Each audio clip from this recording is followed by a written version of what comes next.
Right, so this is the next gen follow-up to the last Strix Scar, the Strix Scar 2 GL504GS. Now, I really like the last gen version, but this time around they've taken what worked, improved it, and then added to it. It still looks like a fairly gamer-centric laptop. I mean, it's not as bad as Acer's Helios lineup, which pretty much all look like props from a bad sci-fi show, but it's still got a small touch of class with that brushed metal lid and compact design. Also, don't forget you can turn off the RGB lighting if you wanted to. Speaking of RGB lighting, the ROG logo on the lid isn't locked to red anymore, so now it's for real RGB. And now we've got this totally pointless but nifty new light bar across the front, which I think is a really cool approach to additional RGB lighting, but I'm still not really sure if I love it or hate it, because it does give this nice soft glow to whatever surface the laptop's sitting on, and since it's facing you, it shouldn't bother others around you. But I notice when it's in rainbow mode, sometimes the color transitions cause it to flicker, which was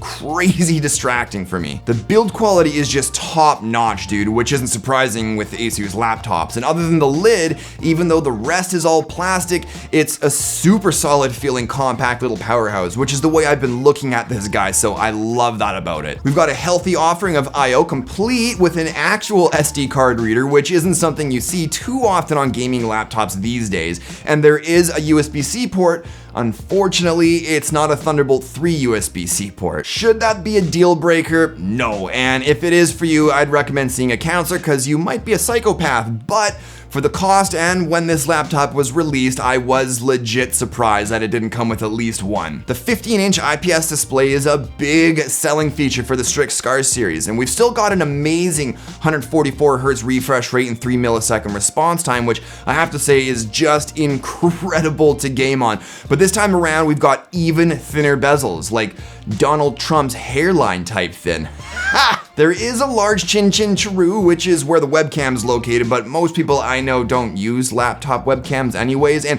just to add one more tidbit about the display, the hinges are money, boys, money. Really solid, very smooth and rigid, 100% a one-finger opener. Like, I don't know about you guys, but that's always been a big pet peeve for me. Floppy hinges suck. Popping off the bottom is a lot easier than last gen, so instead of ripping on two separate pieces, we've gone back to the traditional single bottom panel, which I think most people prefer anyways, including me. And we get unobstructed access to inappropriately fondle pretty much everything, which is great for maintenance and upgrades. So don't forget to clean your fans, folks. It'll give you an instant 1 gigahertz of extra CPU speed.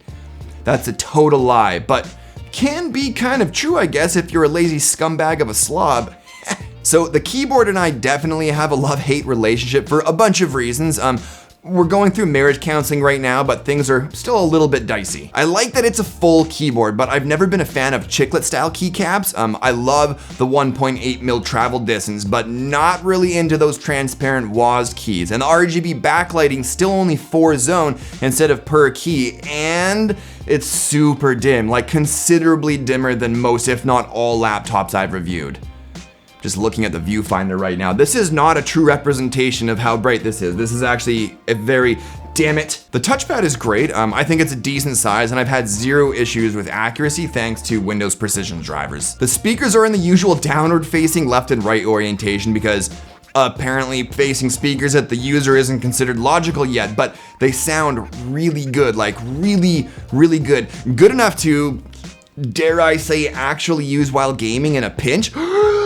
Gaming's been awesome, obviously, but while I didn't experience any thermal throttling while stress testing or gaming, I did get some power limit throttling. It wasn't noticeable to me while gaming, but it is something you'll want to watch out for. And it does get loud when you've got the fan set to boosted mode.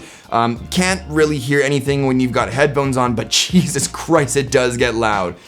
Even in idle. That being said, you shouldn't have any issues playing pretty much all your favorite games at high graphics settings. I know I had a blast playing Battlefield 5 on ultra settings and getting around 100 FPS. Battery life isn't that great, even for a gaming laptop. Like in most cases, I'm looking for about 5 to 6 hours of productivity, but with the Scar 2, we're looking at about 2.5 hours at around 80% screen brightness, which is generally where I set it while testing laptops. So just make damn sure you bring that charging brick with you. Which actually, if you think about it, can be used as a self-defense weapon if someone tries to jack your laptop. Just hand them the laptop, and as you pull out the charging brick, just start swinging it around and start walking towards them slowly while singing the theme song from Lamb Chop's Play Along. They'll think you're so batshit crazy, they'll not only give you your laptop back, they'll give you just about anything. I'm a genius. So wrapping up, I think the Strix Scar 2 is a rad laptop, but compared to what else is out there, it's still a tough one for me. You're getting a powerhouse of a gaming laptop, so performance isn't an issue. It looks great, it's got all the bells and whistles, it's compact, it's well built, and the display's great.